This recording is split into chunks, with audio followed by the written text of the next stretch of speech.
One way of dealing with historical heritage that was widely used in Germany after the Second World War is the construction of counter-monuments. These are additional monuments built alongside existing ones in order to undermine, contextualize, or relativize their original message.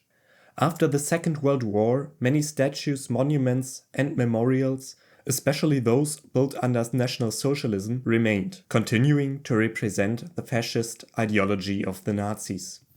A common way of dealing with monuments of previous cultures and regimes was and still is today, particularly in authoritarian regimes, the destruction of old monuments. The Nazis themselves resorted to this method by banning and destroying all cultural assets that challenged their ideology.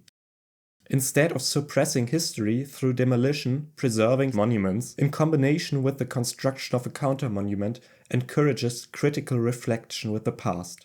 In Hamburg, this monument was erected in 1937. The Second World War began in 1939, just 2 years later, with the invasion of Poland by German troops.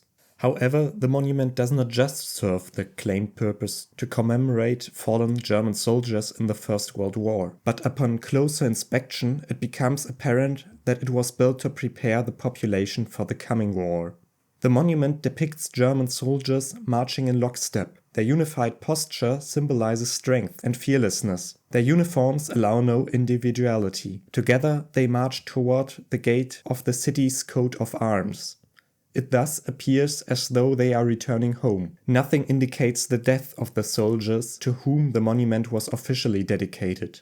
The inscription reads, "Germany must live, even if we must die." However, a concept such as Germany cannot die. It is individual soldiers who lose their lives. This is what the counter-monument points out, which is particularly dedicated to deserters who were sentenced to death. I find this especially fitting because deserters would not be marching in step in the visual language. Therefore, they are not visible in the image of the unified marching soldiers. Yet, they are part of the truth. Another monument which was also erected as propaganda for an so-called honorable heroic death stands in the Hamburg district of Harburg. Here a single soldier is depicted standing proudly. He represents the appearance of a supposed Aryan race. The counter-monument at its feet points to the individual suffering of each death. It shows a crying boy surrounded by a multitude of soldiers' helmets.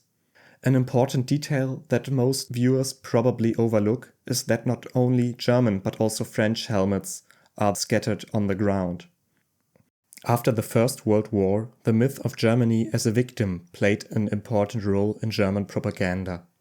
When I went to film the monument, unfortunately the statue of the crying boy was missing. Apparently it has been reported as stolen.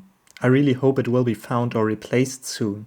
I find such monuments that deal with our history and that keep it alive highly valuable and necessary for our society and democracy. We can learn from our past, but we must work to not forget it.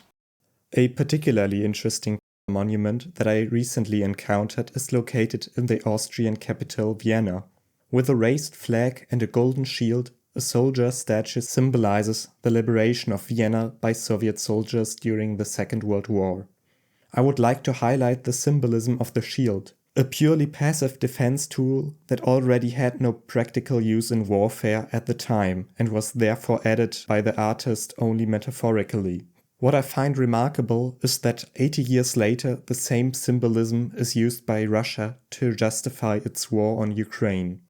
According to Kremlin propaganda, the Russian invasion of Ukraine, ongoing since 2022, serves the purpose of liberation from National Socialists. To point out this parallel and to counter the monument, the wall behind has been painted with the Ukrainian flag.